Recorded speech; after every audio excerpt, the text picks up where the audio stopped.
புதுசா வேலைய பட்டணத்துக்கு போய் கத்துக்கிட்ட வெங்கண்ணா காட்டு வழியா ஊருக்குள்ள நடந்து வந்துகிட்டு இருந்தான்.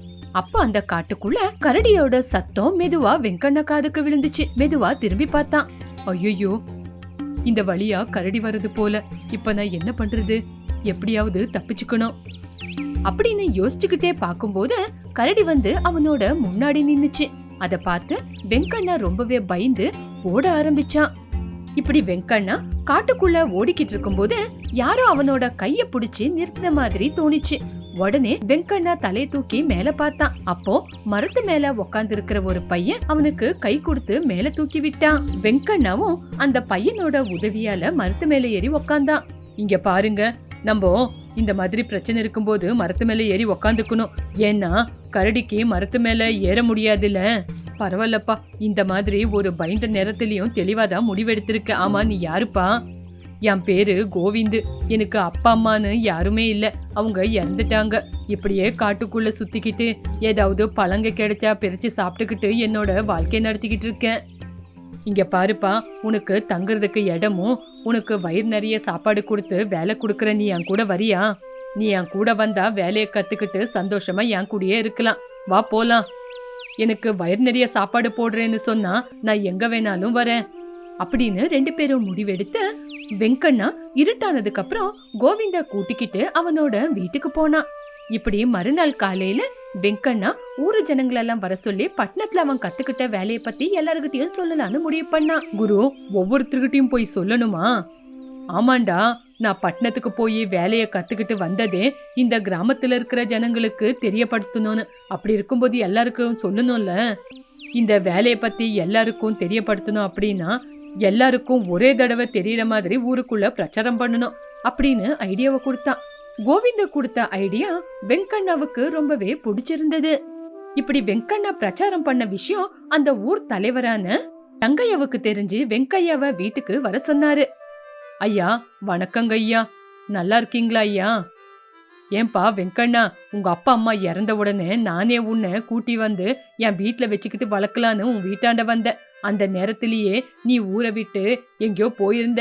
அப்போ யாரோ உன்னை கூட்டிக்கிட்டு போயிட்டாங்கன்னு நினைச்சேன். உங்க அப்பா அம்மாவை இழந்த உடனே நீ மூளையில உக்காந்து அழுவாம நீ பட்டணத்துக்கு போய் நல்லபடியா வேலையை கத்துக்கிட்டு அதே வேலையை இந்த கிராமத்துல இருக்கிற ஜனங்களுக்கு கத்து கொடுக்கலான்னு வந்திருக்க. ஐயா, அப்பா அம்மாவோட இறுதி சடங்கெல்லாம் முடிஞ்சதுக்கு அப்புறம் நான் வெளியூர் போய் ஏதாவது வேலையை கத்துக்கலாம் அப்படின்னு பட்டணத்துக்கு போய் அங்க வேலையை கத்துக்கிட்டு அந்த வேலையை பத்தி நம்ம ஊரு ஜனங்களுக்கு சொல்லி கொடுக்கலாம் அப்படின்னு தான் நான் இந்த ஊருக்கே வந்தேங்க ஐயா. சரிப்பா, எனக்கும் என்னோட வீடு பழைசாயிருக்கு. ஊருக்குள்ள புதுசா இன்னொரு வீடு கட்டலாம் அப்படின்னு யோசிக்கிறேன். நீதான் நல்லபடியா வீடை கட்டி கொடுப்பியே. எப்பத்துல இருந்து நீ வீட்டு வேலையை ஆரம்பிக்கிறேன்னு சொன்னா அன்னைக்கே நம்ம வேலையை ஆரம்பிச்சிடலாம். சரிங்க ஐயா, நாளைக்கே வந்து வீட்டு வேலைய ஆரம்பிக்கிறேன் அப்படின்னு சொல்லி வெங்கண்ணா வீட்டுக்கு வந்தா. வந்து பாக்கும்போது வீட்டுல கோவிந்து ஆட்டுல இருந்து பெரிச்சிட்டு வந்த பழத்தை சாப்பிட்டுட்டு இருந்தான். டே கோவிந்து, காலையிலேயே ஊர் தலைவரோட வீட்டை கட்ட போனோம், அதனால சீக்கிரம் சாப்பிட்டு தூங்கலாம் அப்படின்னு ரெண்டு பேரும் அன்னைக்கு நைட்டு சீக்கிரமா படுத்து தூங்கி காலையில சீக்கிரமா எந்திரிச்சாங்க. இப்படி கொஞ்ச நாள்லயே நினைச்ச மாதிரி அற்புதமான பிரம்மாண்டமா ஒரு வீட்டை கட்டி முடிச்சான். ஊர் தலைவர் அந்த வீடை வந்து பார்த்து சந்தோஷப்பட்டுக்கிட்டு, வெங்கண்ணா, உண்மையிலேயே உன் கையில பெரிய மந்திரம் இருக்கு. அதனாலதான் இவ்வளோ அழகான பெரிய வீடை கட்டியிருக்க. இந்த மாதிரி ஒரு பெரிய வீடு நம்ம ஊருக்குள்ளேயே இல்ல. இந்த வீடை கட்டினதுக்கு எவ்வளவு காசுன்னு சொல்லு.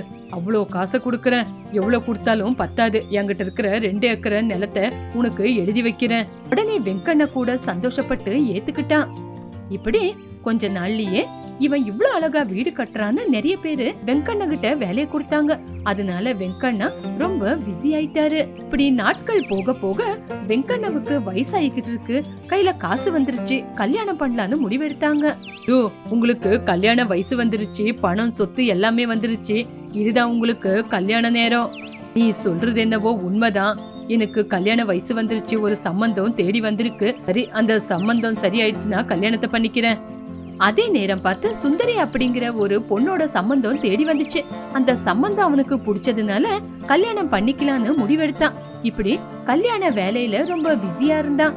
அவனோட மொத்த வேலையும் கோவிந்து தான் பாத்துக்கிட்டு இருந்தான். அப்பா அவங்க கிட்ட வேலை செய்யற பார்வத்தம்மா அப்படிங்கிற கிழவி, ஏன்பா கோவிந்து, வெங்கண்ண கூட இருந்துகிட்டு இவ்வளவு கஷ்டப்பட்டு வேலை செய்றியே, இதுல உனக்கு என்ன லாபம் இருக்கு?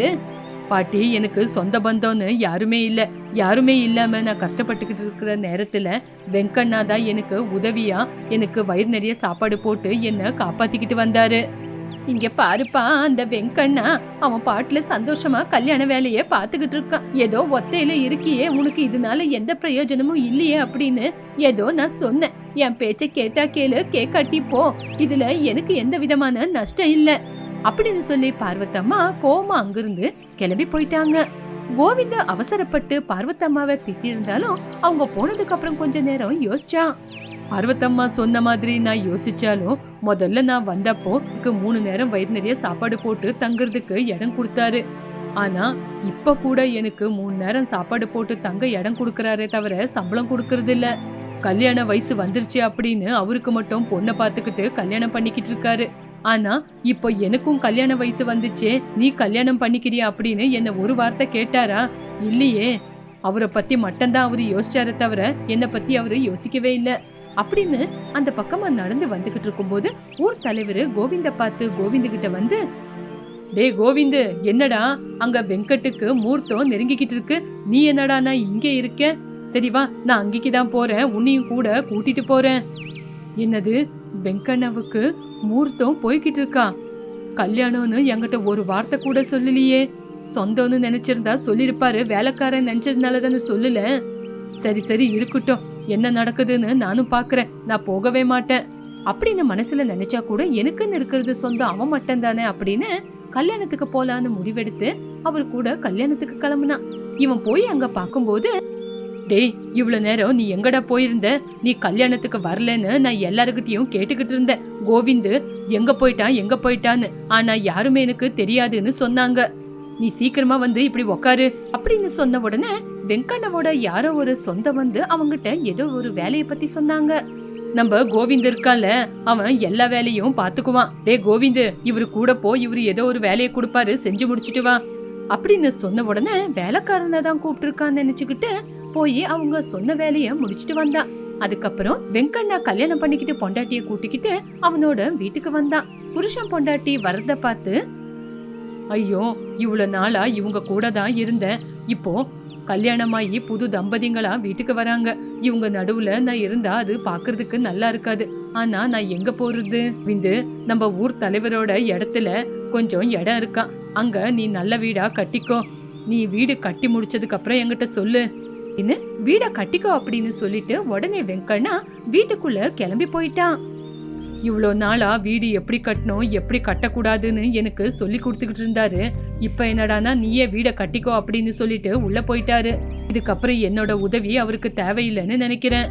நான் வேலைக்கு ஆகாதவன் எப்படி நல்லபடியா வீடு கட்ட முடியும்?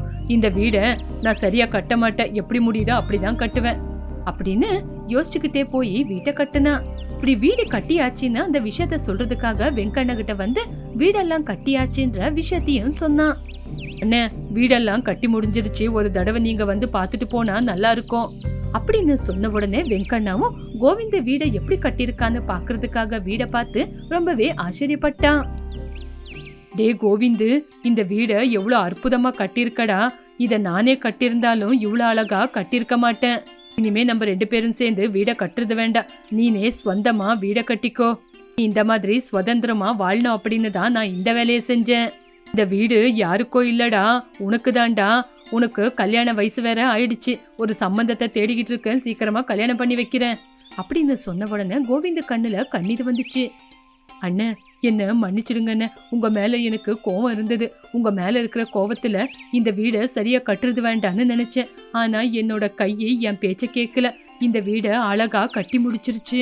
நீங்க எனக்காக இவ்வளெல்லாம் செய்வீங்கன்னு நான் யோசிக்கவே இல்லை. வேலைக்கு மதிப்பு கொடுக்கறவன் எப்பயும் அந்த வேலைய கெட்டதா செய்ய மாட்டான். நீயும் அப்படிதான் செஞ்சிருக்க. நீ இனிமே சந்தோஷமா இரு, எந்த பிரச்சனை வந்தாலும் இந்த அண்ணன் நான் இருக்கேன் அப்படின்னு சொல்லி வெங்கண்ணா அங்கிருந்து கிளம்பி போயிட்டான். அன்னையில இருந்து ஒருத்தருக்கு ஒருத்தர் உதவி பண்ணிக்கிட்டு சந்தோஷமா வாழ ஆரம்பிச்சாங்க. புதுசா கல்யாணமான வீரா மாடுக்கு புல்லு போட்டுக்கிட்டு, அப்பா, எப்படியும் ஒரு வேலை முடிஞ்சிருச்சு, இன்னும் கிணத்துக்கு போய் தண்ணி கொண்டு வரணும், வீட்டுல ஒரு துளி தண்ணி கூட இல்ல அப்படின்னு வீரா கையில ஒரு குடம் எடுத்துக்கிட்டு தண்ணிக்காக கிணத்துக்கிட்ட போனான். கிணத்துக்கிட்டு இருக்கிற பொம்பளைங்க வீரா வர்றத பார்த்து இப்படி சொன்னாங்க. ஏ ராமலம்மா, முந்தா நேத்து மாலத்திக்கு கல்யாணம் ஆச்சே, அவளோட புருஷன் தானே இவன்? ஆமாங்கா, அவன்தான். அட, இவன் என்ன பொம்பளை மாதிரி தண்ணிக்கு வந்திருக்கான்? கல்யாணமாயி இவ்வளவு நாளாச்சே, பொண்டாட்டிய கூட்டிக்கிட்டு அவன் ஊருக்கு போக வேண்டியதானே? ஓ, வீட்டு மாப்பிள்ளையா இங்க வந்து இருக்கான் போல. ஐயோ, கல்யாணமாயி இன்னும் 10 நாளு கூட ஆகல, மாமியார் வீட்டுல இப்படி வந்து வேலை செஞ்சுக்கிட்டு இருக்காரு. இப்படி கெணுத்துக்கிட்ட பொம்பளைங்க எல்லாம் பேசிக்கிட்டு இருந்தாங்க. அந்த நேரம் பார்த்து அவனும் அங்க வந்தான். என்னப்பா, நீங்க இந்த பக்கம் வந்திருக்கீங்க? ஆமா, மாலத்தி எங்க? மாலத்தி வீட்ல கொஞ்சம் வேலையா இருக்கா, அதான். ஓஹோ, அதுக்குதான் நீங்க வந்தீங்களா? என்னப்பா, கல்யாணமாயி இவ்வளவு நாளானாலும் பொண்டாட்டிய கூட்டிக்கிட்டு வீட்டுக்கு போவாம இங்கே இருக்கீங்க? வீட்டு மாப்பிள்ளையா இருக்கலாம் அப்படின்னு இந்த ஊருக்கே வந்துட்டீங்களா? கெணுத்துக்கிட்ட வெறும் பொம்பளை தான் இருப்பாங்க, இங்க வர ஒரு மாதிரியே இல்லையா? ஏன் கெணுத்துக்கிட்ட பொம்பளைங்க மட்டும் தான் தண்ணிக்கு வரணுமா, ஆம்பளைங்க வரக்கூடாதா? ஐயோ, அப்படியெல்லாம் ஒண்ணும் இல்லப்பா, நீ இங்க தண்ணிக்காக வந்திருக்கியே, அதுக்குதான் சொன்ன. வாடி ராமலம்மா, வீட்டுக்கு போலாம், நேரமாச்சு. வீட்டுல என் வீட்டுக்காரரு காத்துக்கிட்டு இருப்பாரு, நான் லேட்டா போனா திட்டுவாரு. அப்படின்னு அவங்க 2 பேரும் அங்கிருந்து கிளம்பி போயிட்டாங்க. தண்ணிய எடுத்துக்கிட்டு வந்தாச்சு, இப்போ வயலுக்கு போய் வேலை செய்யணும் அப்படின்னு வயலுக்கு போய் வேலை செய்யறதுக்கு தேவையான பொருளுங்கெல்லாம் எடுத்துக்கிட்டு வயலுக்கு போனா. அங்க அவனுக்கு வேலை செய்ய ஒரு ஆளோட உதவி தேவைப்பட்டது. அங்க பார்த்தா வெங்கண்ணா தூரத்துல நின்னுக்கிட்டு இருந்தான். வெங்கண்ணா, கொஞ்சம் வரீங்களா? வரேன் தம்பி அப்படின்னு வெங்கண்ணாவும் வந்தான். பூமிய ஊழணும், இத கட்டுறதுக்கு ஒண்டியால முடியல, நீங்க உதவி செய்றீங்களா? சரி தம்பி, வரேன். ஆமா, நீங்க என்ன கல்யாணமாயி இவ்வளவு நாளானாலும் இங்கே இருக்கீங்க? ஊருக்குள்ள உங்களை பத்தி யாராரோ எதேதோ பேசுறாங்க. எதுக்காகப்பா இந்த மாதிரி வேலையெல்லாம் செஞ்சுக்கிட்டு இருக்க? அண்ணன், இந்த வேலையை நம்ம செய்யறதுல தப்பென்ன இருக்கு? இங்க பாருப்பா, நல்லதுக்கு தான் சொல்றேன். இந்த மாதிரி வேலையெல்லாம் செய்யாத ஊருக்காரங்க ஒரு மாதிரியே பேசுவாங்க. ஏன்னா அவங்க எல்லாம் தப்பா பேசணும்? என் வேலை நான் செய்யறேன், இதுல அவங்க சொல்றதுக்கு என்ன இருக்கு? சரிப்பா, உனக்கு புத்தி சொல்ல நான் வந்தேன் பாரு, முதல்ல எனக்கு தான் சொல்லணும் அப்படி சொல்லி வெங்கண்ணா அங்கிருந்து கிளம்பி போயிட்டான். தூரத்துல சத்யபாபு வந்துகிட்டு இருந்தான். அவனை கவனிச்ச வெங்கண்ணா, இவன் கிட்ட நின்னு பேசுறது பார்த்தா என்னையும் இவன மாதிரியே நினைச்சுக்குவாங்கன்னு அங்கிருந்து கிளம்பி போயிட்டான். வெங்கண்ணா போனதுக்கு அப்புறம் வீரையா ஒத்தையிலேயே வயல்ல வேலை செஞ்சுட்டு வீட்டுக்கு வந்தான். இப்படி கொஞ்ச நாள் போச்சு. ஒரு நாள் வீரா வீட்ல காய்கறி காலி ஆயிடுச்சுன்னு மார்க்கெட்டுக்கு காய்கறிய வாங்குறதுக்காக பேக் எடுத்துக்கிட்டு வந்தான். பாட்டி, 1 கிலோ தக்காளி, 1 கிலோ வெண்டைக்காய் கொடுங்க. என்னப்பா, நீ காய்கறி வாங்க மார்க்கெட்டுக்கு வந்திருக்க? ஏன்பா, வீட்ல பொம்பளைங்க யாரும் இல்லையா? ஏன் பாட்டி, நான் இந்த பக்கம் ஒரு வேலையா வந்தேன், என் பொண்டாட்டி வீட்ல வேலையா இருக்கா, காய்கறி வாங்க பொம்பளைங்க மட்டும்தான் வரணுமா மார்க்கெட்டுக்கு? சரி சீக்கிரமா கொடுங்க. சரி பரவாயில்லப்பா, பொம்பளைங்கள புரிஞ்சுக்கிற உன்ன மாதிரி ஆம்பளைங்களும் இருக்காங்களே, எல்லாரும் உன்ன மாதிரியே நினைச்சிருந்தா இன்னைக்கு எனக்கு இங்க வந்து காய்கறி விக்கிற நிலைமை வந்திருக்காது. சரி பாட்டி, சீக்கிரமா கொடுங்க, வீட்ல குழம்பு வைக்க என் பொண்டாட்டி காத்துக்கிட்டு இருப்பா, நான் சீக்கிரமா போனோம். சரிப்பா, குடுக்கறேன் அப்படி சொல்லி பாட்டியும் காய்கறிய போட்டு கொடுத்தாங்க. இப்படி வீரையாவும் காய்கறியை எடுத்துக்கிட்டு வீட்டுக்கு வந்தான். வீட்டுக்கு வந்து கொஞ்ச நேரத்திலேயே பொண்டாட்டி நிறைய பாத்திரத்தை உக்காந்து கழுவிக்கிட்டு இருக்கா அப்படின்னு மாலத்தி வீட்டுக்குள்ள சமையல் வேலைய செஞ்சுக்கிட்டு இருந்தா. வெளியே இவன் உட்காந்து பாத்திரம் கழுவிட்டு இருந்தான். எங்க இன்னைக்கு சமையல் வேலை முடிய இவ்வளவு நேரம் ஆயிடுச்சு, இவ்வளவு பாத்திரம் இருக்கு, எப்படி கழுவுறதுன்னு பார்த்தேன். நீங்க உதவி செஞ்சதுனால நல்லதாச்சு. இதுல என்ன இருக்கு மாலத்தி, உதவி செய்யறதுனால என்ன ஆக போகுது? நம்ம 2 பேரும் ஒரே வீட்டுல இருக்கோம், ஒருத்தருக்கு ஒருத்தர் அனுசரிச்சுக்கிட்டு போனோம். இப்படி புருஷன் பொண்டாட்டி 2 பேரும் பேசிக்கிட்டு இருக்கும் போது சரியா அந்த நேரத்துக்கு ராமலம்மா பால் வாங்குறதுக்காக வந்தாங்க. பாத்திரம் கழுவிக்கிட்டு இருக்கிற இவனை பார்த்து ஆச்சரியப்பட்டு, அட, நீ என்னப்பா பாத்திரத்தை கழுவுற? வீட்டுல பொம்பளைங்க செய்யற வேலையெல்லாம் நீ செய்யற? வீட்டு மாப்பிள்ளையா இங்கே உக்காந்துக்கிட்டு பாத்திரம் எல்லாம் கழுவிக்கிட்டு இருக்கியே, உனக்கு வெக்கமா இல்லையா? பொம்பளைங்க செய்ய வேண்டிய வேலையெல்லாம் நீ செய்யறியே, உனக்கு கொஞ்சம் கூட வெக்கமே இல்லையா? எல்லாரும் பாக்குற மாதிரி பொம்பளைங்க செய்யற வேலையெல்லாம் நீ செஞ்சுக்கிட்டு இருக்கியே, நீ ஒரு தடவை தண்ணிக்கு வரும்போதே உனக்கு சொன்னேனே, அப்பவே உனக்கு புரியலையா? இங்க பாருங்க, என் பொண்டாட்டிக்கு நான் உதவி செய்யறேன், அவ ஒண்டியா கஷ்டப்படுறான்னு அவளுக்கு நான் உதவி செய்யறேன், இதுல உங்களுக்கு என்ன கஷ்டம்? இந்த வேலைய பொம்பளைங்க தான் செய்யணும், ஆம்பளைங்க தான் செய்யணும்னு ஏதாவது சட்டம் ஏதாவது இருக்கா? இங்க பாருங்க, நீங்க பால் வாங்க வந்தீங்க, உங்க வேலைய பாத்தீங்களா போனீங்களான்னு இருக்கணும். என் விஷயத்துல தலையிடாதீங்க. யாரு என்ன பத்தி என்ன சொன்னாலும் என் மனசாட்சி என்ன சொல்லுதோ அதபடிதான் கேட்டு வேலை செய்வேன். நான் சொல்ல வந்தது என்னவோ சொல்லிட்டேன், கேட்டா கேளு, கேட்காட்டி போ, எனக்கு என்ன. இப்படி ராமலம்மா பாலை வாங்கிக்கிட்டு அங்கிருந்து கோவமா கிளம்பி போயிட்டா. அந்த வார்த்தையை கேட்டு மாலத்தி கண்ணுல கண்ணீர் விட்டா. அவளோட அப்பா அம்மா கூட அங்கேயே நின்னுகிட்டு இருந்தாங்க. மாலத்தியோட அப்பா அம்மா வீரையாவை பார்த்து, மாப்பிள்ள, நீங்க எங்களால எவ்வளவு அவமானத்தை தான் படுவீங்க. இங்க பாருங்க, என்ன பத்தி நீங்க கவலைப்படாதீங்க, முதல்ல நீங்க போய் சாப்பிடுங்க. இப்படி அவங்க 2 பேரும் சாப்பிட்டு முடிச்சதுக்கு அப்புறம் வீரையா கிட்ட பேசுறதுக்காக வீரையாவை ரூமுக்கு வர சொன்னாங்க. மாப்பிள்ள, இப்படி உக்காருங்க. பரவாயில்ல மாமா, என்ன விஷயம்னு சொல்லுங்க. இங்க பாருங்கப்பா வீரையா, நீங்க மார்க்கெட்டுக்கு காய்கறி வாங்கிட்டு வர போகும்போது, தண்ணி கொண்டு வர கிணத்துக்கிட்ட போகும்போதெல்லாம் இந்த ஊரு ஜனங்க உங்களை அவமானப்படுத்துறத நான் என் கண்ணால பாத்திருக்கேன். இந்த ஊரு ஜனங்க உங்களை அவமானப்படுத்துறத பார்த்து எங்களுக்கு ரொம்ப கஷ்டமா இருக்கு. என் பொண்ணும் இத பத்தி யோசிச்சு யோசிச்சு ரொம்ப கவலைப்படுறா. அதனாலதான் சொல்றேன், என் பொண்ணை கூட்டிக்கிட்டு உங்க வீட்டுக்கு கிளம்பி போங்க. மாலத்திய இந்த ஊர்ல இருந்து உங்க வீட்டுக்கு கூட்டிட்டு போயிடுங்க.